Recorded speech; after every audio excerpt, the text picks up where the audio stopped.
जय राम,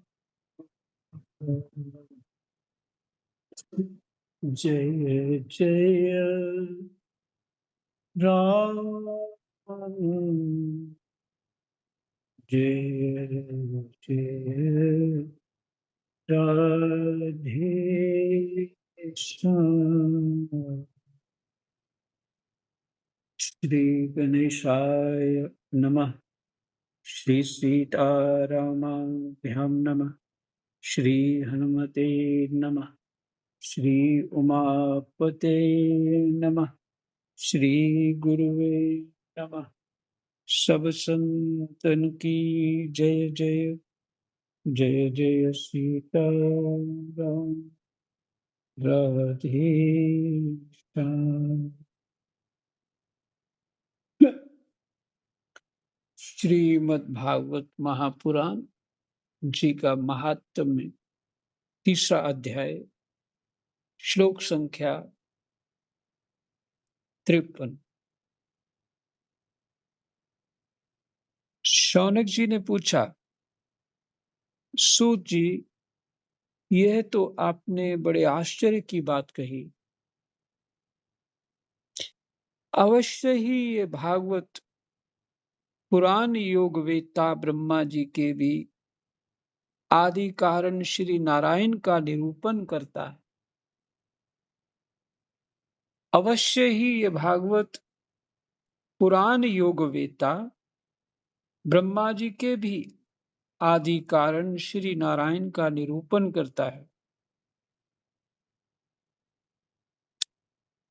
परंतु ये मोक्ष की प्राप्ति में ज्ञानादि सभी साधनों का तिरस्कार करके इस युग में उनसे भी कैसे बढ़ गया।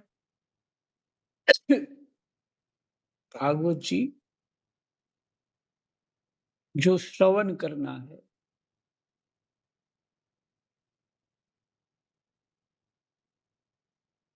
मोक्ष की प्राप्ति में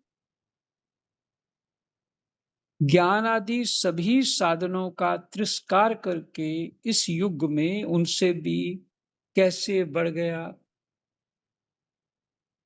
अर्थात ज्ञान हो ना हो, वैराग्य हो ना हो, कोई साधन हो ना हो, पूर्ण मनोयोग से सुन लिया तो कल्याण निश्चित है।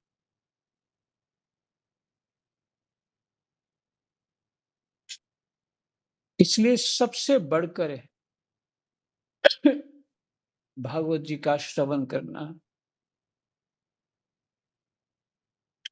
सूत जी ने कहा, शौनक जी, जब भगवान श्री कृष्ण इस धराधाम को छोड़कर अपने नित्य धाम को चले, नित्य धाम को जाने लगे, तब उनके मुखारविंद से एकादश स्कंद का ज्ञानोपदेश सुनकर भी उद्धव जी ने पूछा।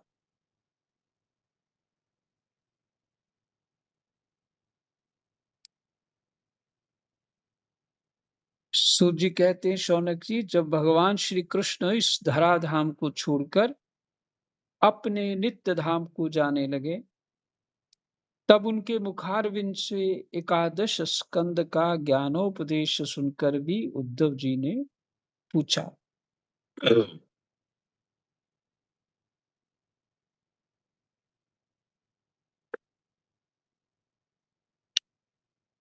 उद्धव जी बोले,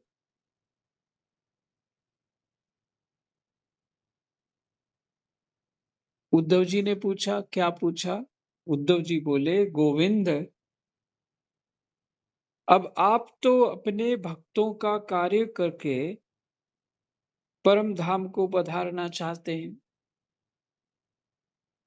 किंतु मेरे मन में एक बड़ी चिंता है।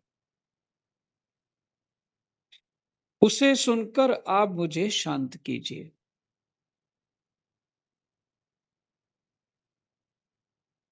अब घोर कलिकाल आया ही समझिए।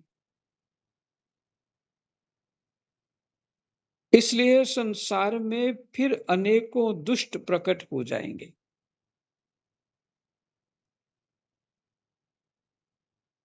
कौन कह रहे हैं? उद्धव जी। किससे कह रहे हैं? भगवान जी से। अब घोर कलिकाल आया ही समझिए, इसलिए संसार में फिर अनेकों दुष्ट प्रकट हो जाएंगे। उनके संसर्ग से जब अनेकों सत्पुरुष भी उग्र प्रकृति के हो जाएंगे। संसर्ग से, जैसा वातावरण होगा वैसा ही हमारा स्वभाव भी हो जाएगा। वातावरण ही संसर्ग बनता है।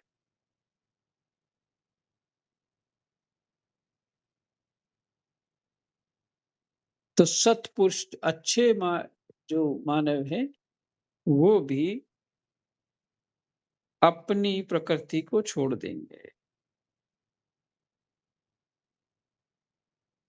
अर्थात उग्र प्रकृति के हो जाएंगे।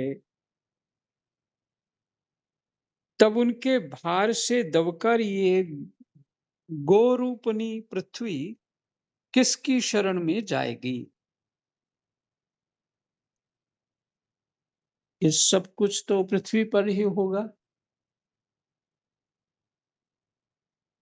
और पृथ्वी को जो स्वरूप मिला है ब्रह्मा जी से,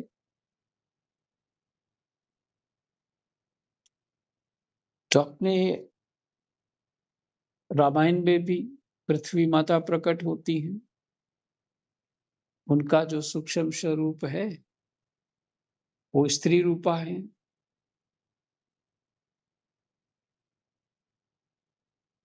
वो कोई सेवा कर रही हैं,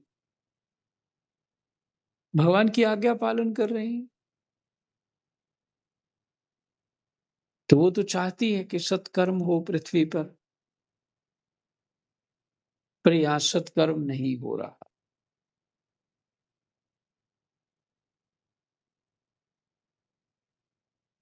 तो गोरूपनी पृथ्वी किसकी शरण में जाएगी?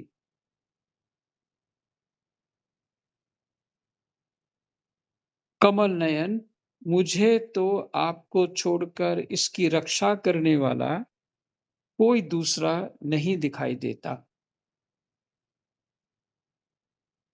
इसलिए भक्त वत्सल आप साधुओं पर कृपा करके यहाँ से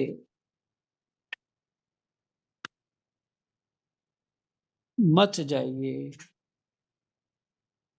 साधुओं पे कृपा करके यहाँ से मत जाइए। भगवान आपने निराकार और चिन्ह मात्र होकर भी भक्तों के लिए ही तो ये सगुण रूप धारण किया है।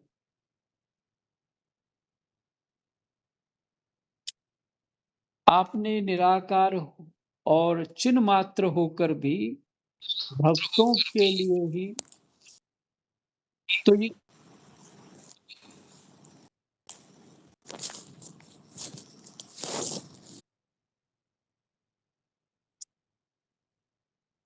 सीताराम, आपने निराकार और चिन्ह मात्र होकर भी भक्तों के लिए ही तो यह सगुण रूप धारण किया है। फिर भला आपका वियोग होने पर वे भक्त जन पृथ्वी पर कैसे रह सकेंगे? निर्गुणोपासना में तो बड़ा कष्ट है, इसलिए कुछ और विचार कीजिए।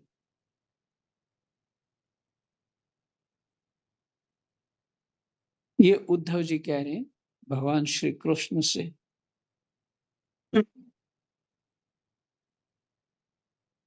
प्रभास क्षेत्र में उद्धव जी के ये वचन सुनकर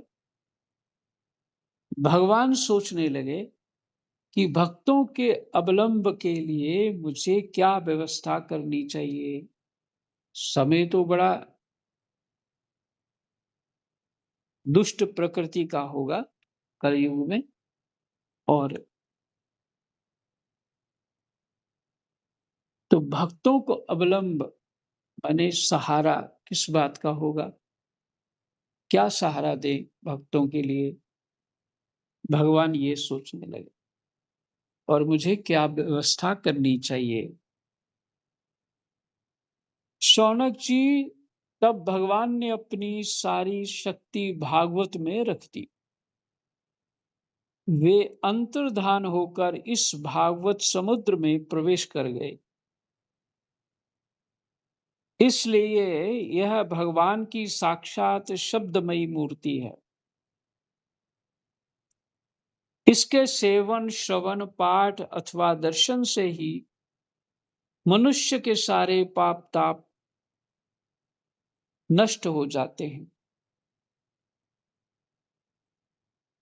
भागवत जी के सेवन, श्रवण, पाठ अथवा दर्शन से ही मनुष्य के सारे पाप नष्ट हो जाते हैं। इसी से इसका सप्ताह श्रवण सबसे बढ़कर माना गया है।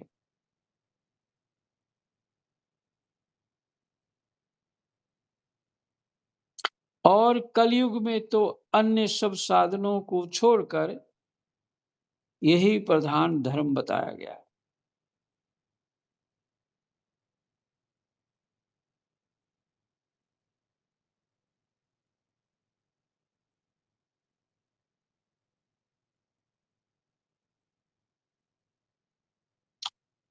कलिकाल में यही ऐसा धर्म है जो दुख, दारिद्रता, दुर्भाग्य और पापों की सफाई कर देता है।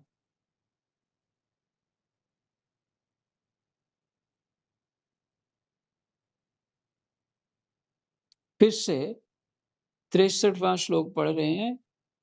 इसी से इसका सप्ताह श्रवण सबसे बढ़कर माना गया है और कलयुग में तो अन्य सब साधनों को छोड़कर यही प्रधान धर्म बताया गया है। कलिकाल में ही कलिकाल में यही ऐसा धर्म है जो दुख, दरिद्रता, दुर्भाग्य और पापों की सफाई कर देता है तथा काम, क्रोध आदि शत्रुओं पर विजय दिलाता है। अन्यथा भगवान की इस माया से पीछा छुड़ाना देवताओं के लिए भी कठिन है।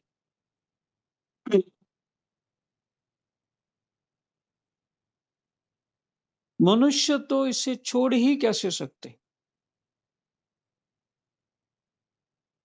माया को मनुष्य छोड़ ही कैसे सकते? देवताओं को भी माया से पीछा छुड़ाना कठिन है, तो मनुष्य की तो इतनी शक्ति नहीं।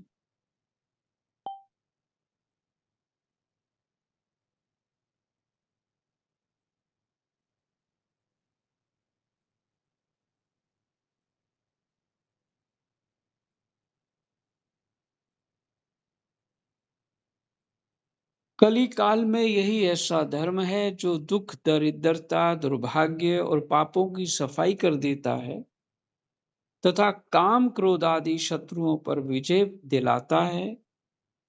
अन्यथा भगवान की इस माया से पीछा छुड़ाना देवताओं के लिए भी कठिन है। मनुष्य तो इसे छोड़ ही कैसे सकते हैं? अतः इससे छूटने के लिए भी सप्ताह श्रवण का विधान किया गया है।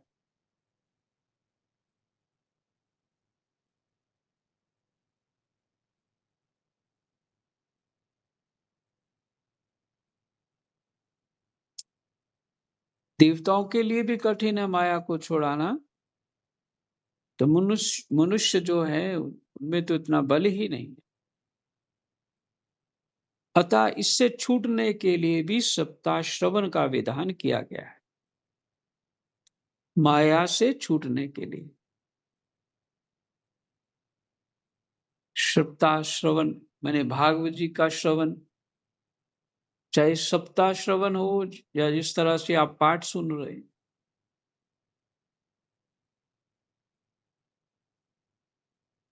इससे माया छूट छूट जाती है। माया ही तो बंधन दे रही है। माया ही जीव को संसार में नचारे।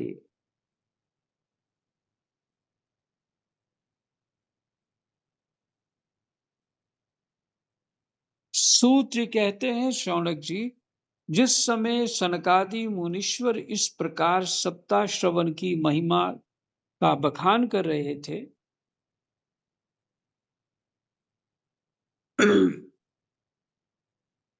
उससे उस सभा में एक बड़ा आश्चर्य हुआ। उसे मैं तुम्हें बतलाता हूं, सुनो। वहां तरुणावस्था को प्राप्त हुए महाराज जी आपकी आवाज नहीं आ रही है, नेटवर्क नहीं आ रहा शायद। सीताराम।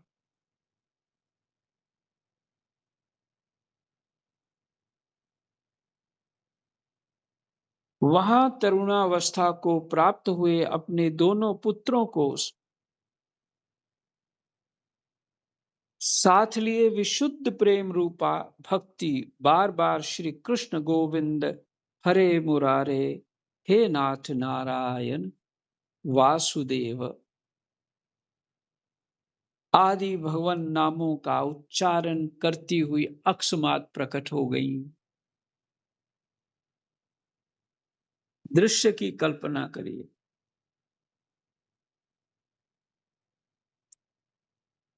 ज्ञान और वैराग्य भी तरुण हो गए।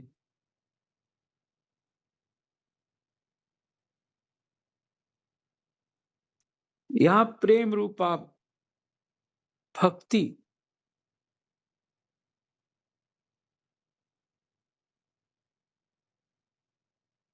जहां प्रकट हो जाए, वहां वातावरण ही अलग हो जाएगा, माने कल्पना से परे।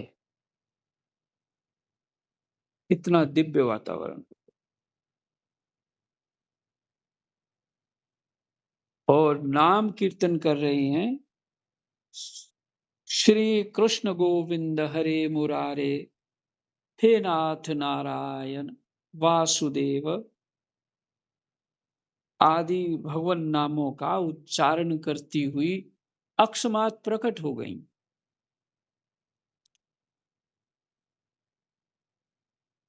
सभी सदस्यों ने देखा कि परम सुंदरी भक्ति रानी भागवत के अर्थों का आभूषण पहने वहां पधारी हैं।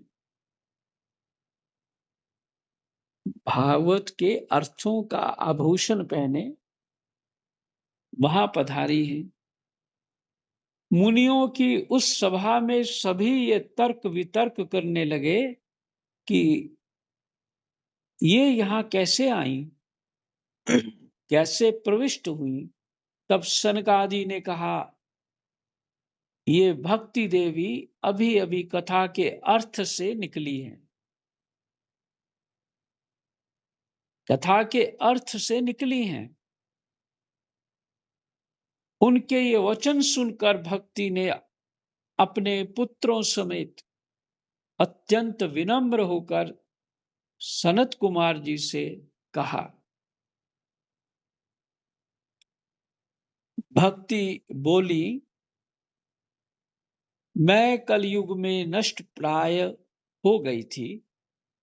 आपने कथामृत से सींचकर मुझे फिर पुष्ट कर दिया। अब आप ये बताइए कि मैं कहाँ रहूं।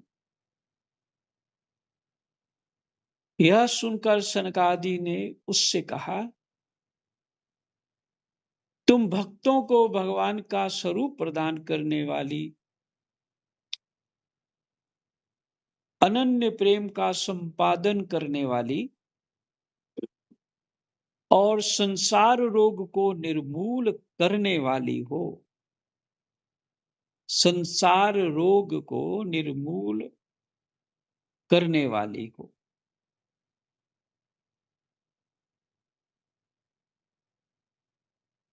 संसार रोग क्या? यही जन्म मरण कर्मवश होते रहना। निर्मूल कर देना, मुक्ति हो जाना।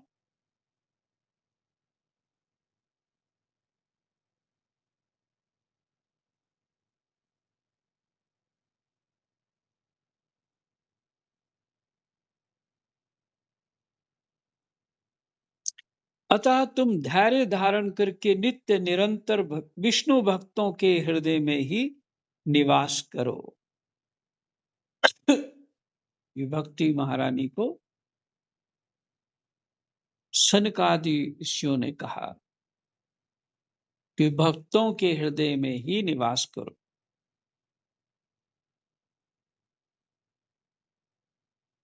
ये कलयुग के दोष भले ही सारे संसार पर अपना प्रभाव डालें, किंतु वहां तुम पर इनकी दृष्टि भी नहीं पड़ सकेगी।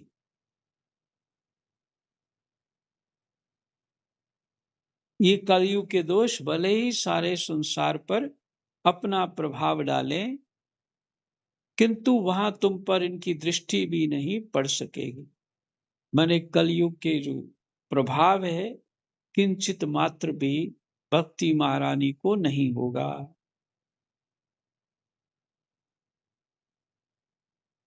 इस प्रकार उनकी आज्ञा पाते ही भक्ति तुरंत भगवत भक्तों के हृदय में जा विराजी।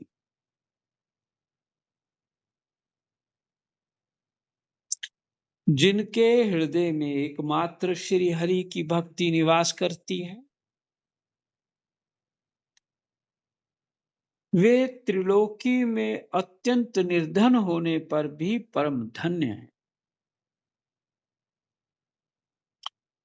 क्योंकि इस भक्ति की डोरी से बंधकर तो साक्षात भगवान भी अपना परम धाम छोड़कर उनके हृदय में आकर बस जाते हैं।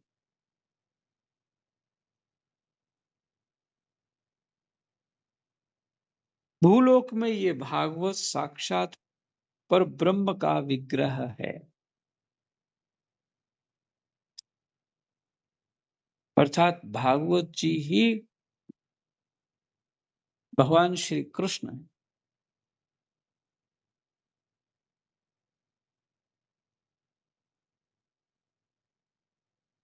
हम इसकी महिमा कहाँ तक वर्णन करें। इसका आश्रय लेकर इसे सुनाने से तो सुनने और सुनाने वाले दोनों को ही भगवान श्री कृष्ण की समता प्राप्त हो जाती है।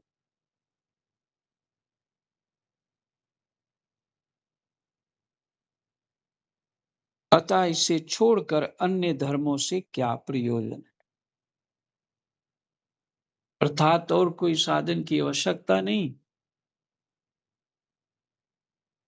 केवल भागवत जी के पाठ में ही रम जाओ। सनकादि ऋषियों का यही कहना है।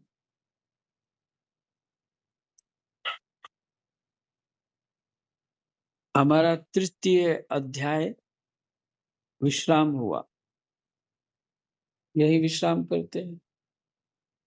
कृष्णाय वासुदेवाय हरये परमात्मने प्रणतः क्लेशनाशाय गोविन्दाय नमो नमः। जय जय।